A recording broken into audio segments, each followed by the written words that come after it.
Why do you build me up? Buttercup, baby, just to let me down and mess me around, and the worst of all. What is going on, guys? Tonight I will be doing a reaction to a blog that Kings Island just posted yesterday called The Aviation Pioneer That Invented Kings Island's Monster.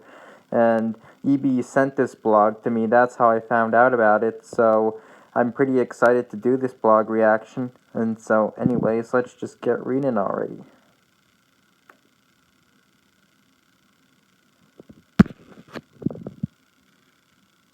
If you've ever flown on Delta, American Airlines, Southwest, or any commercial flight, you might owe your experience to early aviation pioneers like Lee Irely from Salem, Oregon. It was his dream to make flights available for everyone, not just the upper class, and it was that dream that would eventually inspire him to invent several iconic amusement park midway rides, including Kings Island's very own Monster. Wow, that is cool. Flight for everyone. Aviation must be brought out of the luxury class and made available to the individual purse before it can branch out very far, Irely said in an interview with Salem, Oregon's Capital Journal in April 1930. His aviation school sought to be economically trained early pilots during the Great Depression, and he did it with two of his own inventions, the Whifflehan airplane and the Orientator. And I'm just so sorry if I'm pronouncing this guy's last name incorrectly. I think it's Irely, I don't know. Anyways, let's continue reading. The Whifflehan was an expensive, fuel-efficient small airplane that burned only 2 gallons of fuel for each hour of flight. Its name derived from a bird believed to bring good luck and made popular by the 1930s cartoon Popeye. This famous sailor originally gained strength by rubbing a Whifflehan instead of eating a can of spinach, as he would later become known for.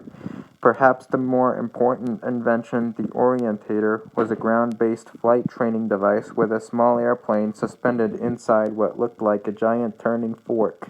Air generated from an electric-powered propeller passed over the wings and rudder, and the operator was able to control the movements of the device just like they would with a real aircraft. After early success in selling 4 Orientators to the Cuban government, sales lagged, and the Orientator 4 model gathered dust on Irely's property. Then one day someone suggested giving it a fresh coat of paint, taking it to the local fairground and charging 25 cents per ride. The Midways of America, the Orientator was an instant hit, and was proclaimed by some as the best thrill ride since the advent of the roller coaster. The device gave riders the experience of flying and was renamed the Acroplane, the first in a long line of amusement park and festival rides manufactured by the Irely Aircraft Company. That's cool.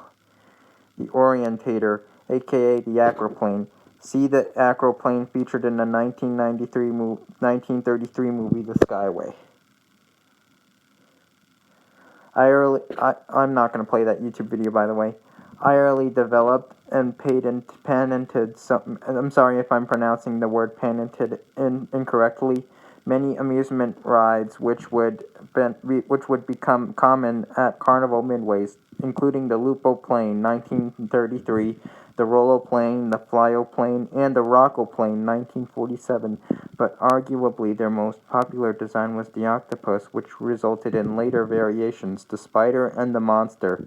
And one of those variations I've ridden, so I'm very lucky to have ridden the Monster type ride. Anyways, the Monster. Kings Island's Monster model debuted at Coney Island during the 1968 season and made the move to Kings Island for the park's inaugural 1972 season. Ooh, that's interesting. It's always been in the same location at the base of the Racers Lift Hill and Coney Mall. Operationally, Irely's Spider and Monster models are the same. The center of the ride is manually controlled by an accelerator and the eccentric, which makes the arm go up and down. Riders spin while moving up and down at a moderately slow pace.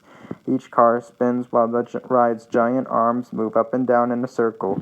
Riders describe the experience as feeling somewhat weightlessness. Let me start over. Riders describe the experience as feeling somewhat weightless as they rise in the air and come back down to ground level. I'm not going to click on that link. Airlie Aircraft Company is now out of business, making replacement parts for difficult to obtain. Kings Island's Monster would not be operating today if it weren't for Canada's Wonderland's generous donation of Shiva's Fury, aka Fury, to the park in 2003. Do you have a special memory of riding the Monster at Kings Island? Share it in the comments below. I've never ridden the Monster at Kings Island, but I have ridden the one at Donny Park, so I can share my memories of that in a separate video if you guys want me to. Comment down below if you want me to do that, and if I get a lot of comments saying, Gabriel, I want you to do that, alright, then I'll do it. And so anyways, other rides invented by the Airlie Aircraft Company, and I'll play the YouTube video if it looks that cool. Rocco plane. Ooh, the spider type ride. Oh my god. Let's see this. It really stands out to me.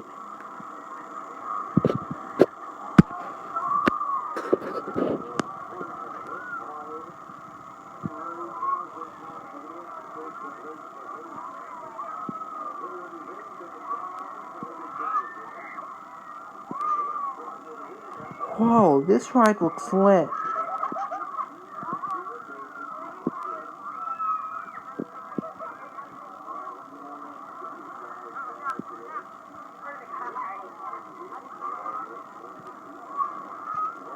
Holy moly.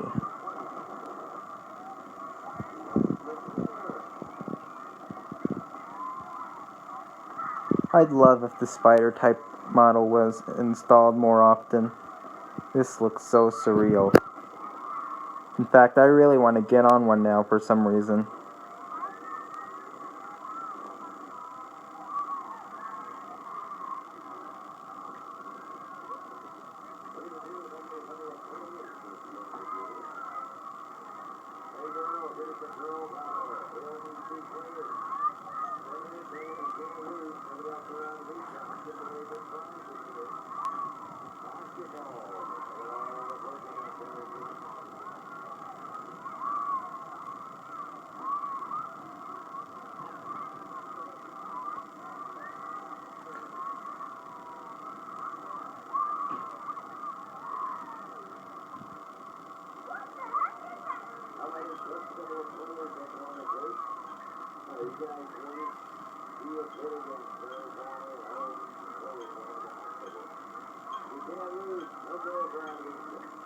Whoa!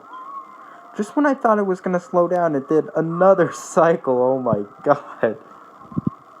I've not seen that on the Monster at Dorney.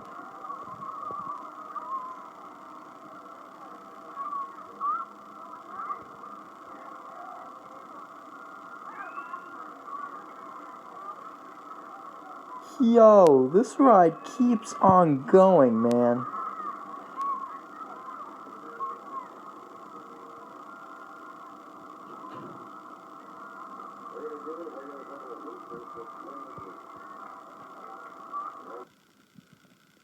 Well, that was cool, wasn't it?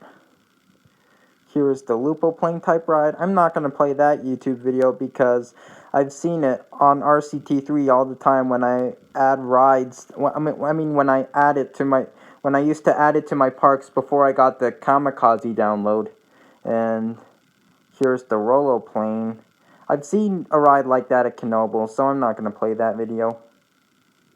And so anyways, that is my blog reaction to the aviation pioneer that invented Kings Island's Monster. Reply to me your thoughts on this video, and of course, make sure to stay tuned for more here at Coaster Plus Music 19, and I will see you in the